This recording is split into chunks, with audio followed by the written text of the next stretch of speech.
হিন্দুদের এইভাবে বাঁচানো যায় না দাদা ভাই, এইভাবে একদম টোটালি বাঁচা শুভেন্দু অধিকারী মহাশয় ভুল করছেন।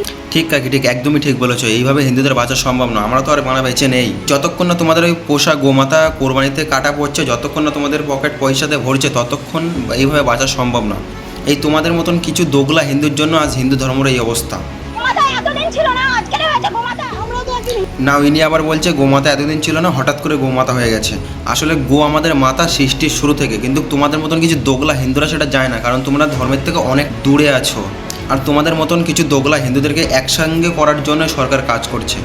কিন্তু না, আমরা তো এক হব না, কারণ আমরা হিন্দু, আমাদের মধ্যে তো একতাই নেই। নিজেরা খেটে খাবো কি আর গরুকে খাবো কি? আমাদের গরু কুরবানি করতে দিক, আর না হলে এই লোক আত্মহত্যা মরে যাবে, সরকারের দায় নিতে হবে। আরে কাকি, অন্য কাজ করে খাও, কাজের কি অভাব? হ্যাঁ, এটা সত্যি পশ্চিমবাংলা কাজের সত্যি খুব অভাব। তার কারণ আমাদের পিসি পশ্চিমবাংলাকে যে হাল করে রেখেছে, সেখানে কাজ পাওয়া তো সত্যি খুব মুশকিল। কাকা, তোমার মতন চিন্তাধারা রাখার মানুষকে বলছি যে আগে যা হয়েছে হয়েছে, এখন বদল হয়েছে আর সবাইকে সেটা মেনে নিতে হবে। আপনাদের মতামত কমেন্টে অবশ্যই জানাবেন আর ভিডিওটি শেয়ার করে দেবেন।